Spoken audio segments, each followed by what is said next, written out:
Start to finish. All right, here's my deal. Tomsbackwood told us that we ought to try to make a one-stick fire, so that's what I'm about to do. Got a piece of standing deadwood that I kicked over earlier, and I'm going to use my Hoodlum to chop a baton out of it, and then I'm going to use the knife and the baton to split down wood, make some feather sticks, maybe some scrapings, and light the fire. So here we go. The first thing is just, honestly, that's probably good firewood straight away. Let's get a baton going.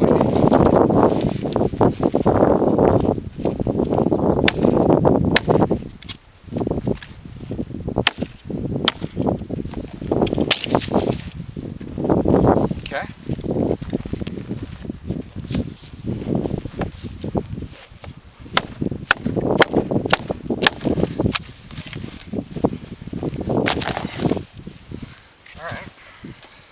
Be like that.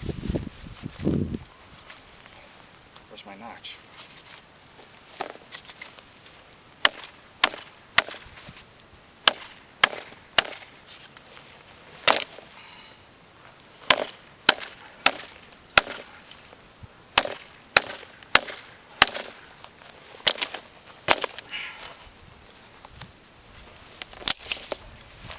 This is probably a better baton.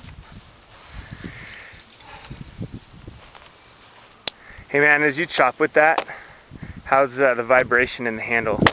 As I've watched reviews, that's what people complain about. It's the vibration in the handle as you're chopping. You feel it? Does it hurt? My big deal is these micarta scales can be a little bit slick when they're dry. It's interesting because when they get wet, they're very grippy, but here they're just kind of dry, and so they're kind of slick, and my hand tends to ride back a little bit like this, and then this little hammer pull thing kind of bites my pinky, so I find myself having to choke up every few strokes. That said, the hammer pull is one of the reasons I bought the Hoodlum over, say, the RTAC 2, and I stand by that because I really think that it's nice to be able to just pound on the end of the knife, maybe do some light tapping in of a nail or something like that. I mean, it's not super heavy duty, but just some light tapping. You can kind of turn the knife around like this and use a fire steel to scrape and maybe get a little bit closer to your tinder than you could in the traditional way. So it is a bit of an issue, but I stand by it. Sweet. Just so happens that we're so cool we have two of them out here. Neither of them are mine, which makes me kind of sad, but one way I've seen to fix this, if that micarta is a little bit too slippery or you have vibration, visit IMZ Ready for Anything, his videos, and I'm sorry if I said that wrong, but he just went and got some tennis handle tape and wrapped it around, took care of all of it. I used to play tennis. That stuff is really sticky. It's going to take care of the slippery factor, and apparently, I mean, I could say that without even trying it. I know that's going to work. He's claiming it takes care of the vibration. That's probably also true. So, buck Hoodlum, baby.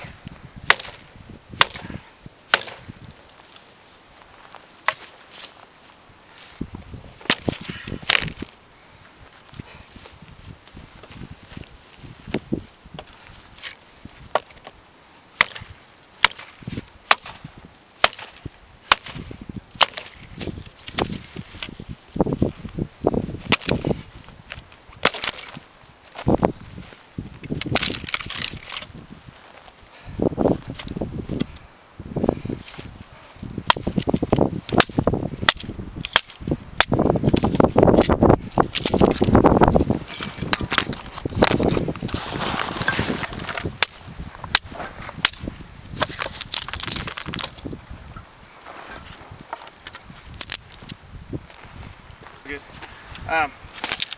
This is the one I'm going to try, the one stick fire. To be honest, time-wise, we need to leave and head home to responsibility in real life in about an hour. So the idea was to use this as my one tool option. I'm not gonna do it today. That'll be for another day. So at least I have a good reason for a video, because I need them, whatever. So instead, just going for my little rock ledge Gerber. I love this knife. Big rock. Big rock. I say the name wrong every single time. On Evan's late great V8 sharpener that was robbed from his car, he sharpened the crud out of this. It's a softer metal, so it dulls faster, sharpens crazy fast. So this is sharp. I'm gonna baton down this, and I'm gonna try to one steel fire it while he's doing it back here. What are you doing? Just chopping more wood. Okay. Why would you do that? Why would you do that, you idiot? My dad's the mayor.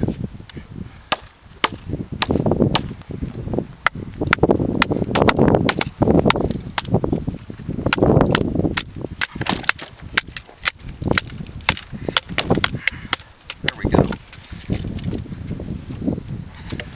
Hey dude, how are you finding the serrations on that big rock holding up to batoning? I've seen Pretty some good. videos where they get a little chewed up when you really go after it with the baton. But then again, there are videos upon videos of people absolutely just raving about their Gerber LMFs, which is also a serrated blade. Nobody seems to have any issues with serrations I haven't. getting all boogered. I mean, if they get boogered, I work on them with my sharpening rod. So that's going to be considered my pencil size, or yeah, I get, because it's not lead size.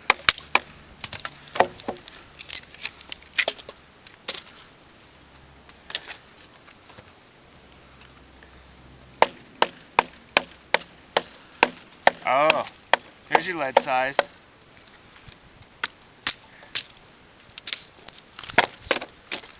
Just for sake of the video, we have never done this before.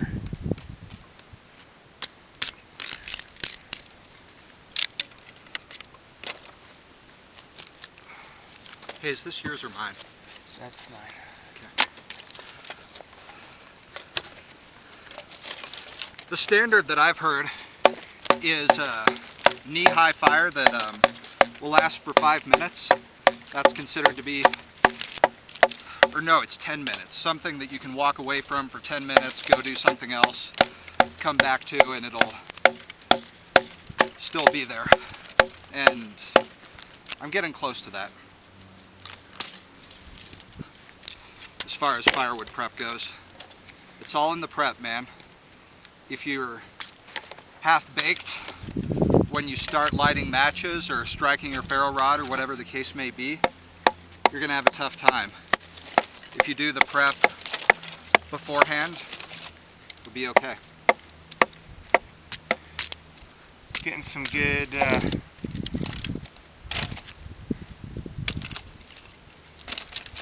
lead size pieces here. Steve, you should show the camera what you're doing right now. That's a cool technique.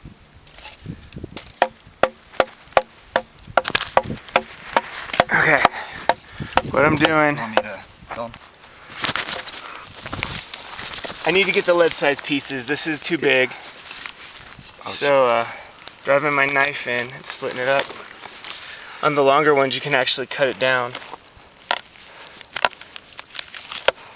See, I mean, this is what I'm looking for. Maybe a little bit longer would have been better. But here, I'll start with this one. This is gonna work good. Split that, cut it down. There you go. Might be a little bit bigger than we want. I could cut it again.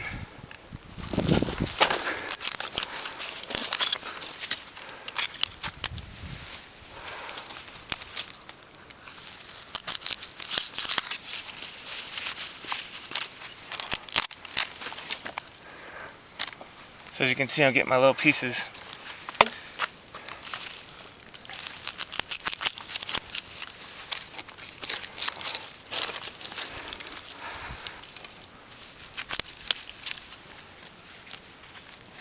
You know, one thing, this might be obvious. I put this down. One, my sticks were going into the ground when they were standing straight up. The ground's real soft. And two, you don't want to, there's rocks out here.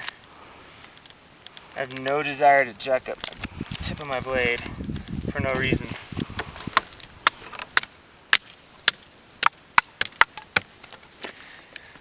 There's some people who are watching my channel who aren't necessarily bushcrafters. Just think it's fun, or I ask them to subscribe so I look cool. But the reason, if you're one of those people, if you're not, you know why to do a one stick fire. But what's cool about this is if it was wet out here, you would be able to, the inside, you know, the outside of this log that I started with, it would have been wet, but the inside wouldn't have. So this would all be dry wood. You could do it with one stick, and besides that, I think it really, it's a skills practice. So I'm gonna stop here and show you what Evan's doing, because he's making shavings over here with the buck Hoodlum. This is a giant knife, and he's getting a feather stick going there that would definitely pass the first lesson of the Bushcraft USA forum lessons. So clearly this isn't a Mora knife, but this is a halfway decent feather stick. I've got some thick ones in there for sure, but also some nice curly guys. And what I ought to do is get a bandana or something and spread it over the ground so that these loose shavings I can collect as well. Right. So I'm gonna do that and I'll be right back. All right, I'm gonna go back to work on my stuff. Look at this feather stick, dude. Can I grab that? Hey Steve, is this a safe way to do this? Look at that. Look at that glory. Oh, no, it's not. Dude, are you serious? Did you just cut yourself? No. Oh, good. No.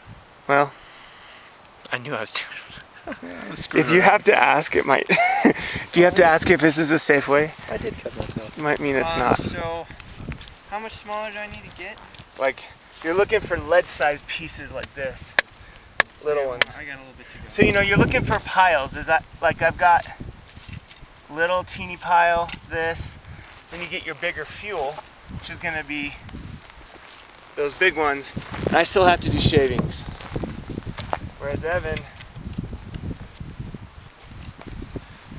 Now, for those who aren't bushcrafters watching my channel, if you've seen us harvesting fatwood.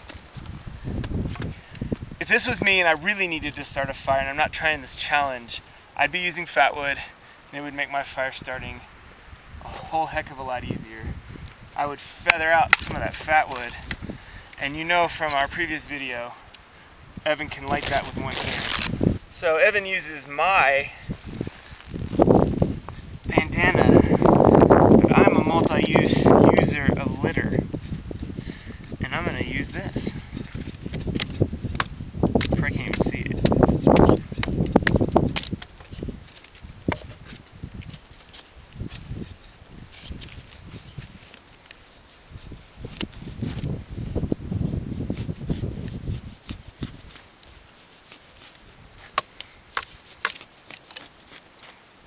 You probably can't see what I'm doing, but using two hands,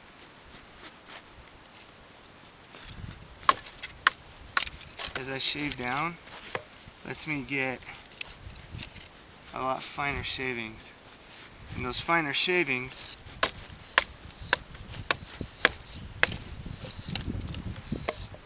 are what's gonna light with that ferro rod. And Evan has mastered a pretty genius way of getting those fine shavings as well.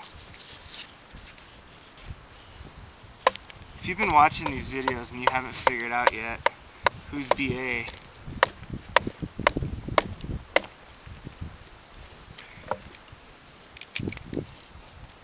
dude, check this out.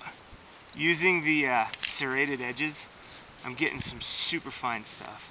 That's interesting because the dogma is that serrated edges are not really that useful in a wilderness setting. Well, Maybe they're not the most useful, But I really feel that you use whatever you've got. My experience is eating the dogma right now.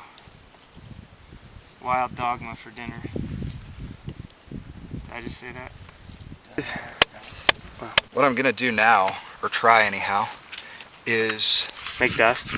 Yeah, using the back of my knife to make some scrapings. Oh, dude.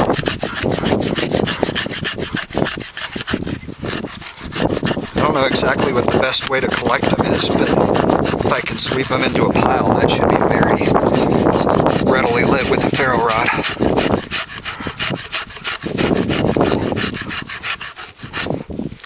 How's that for a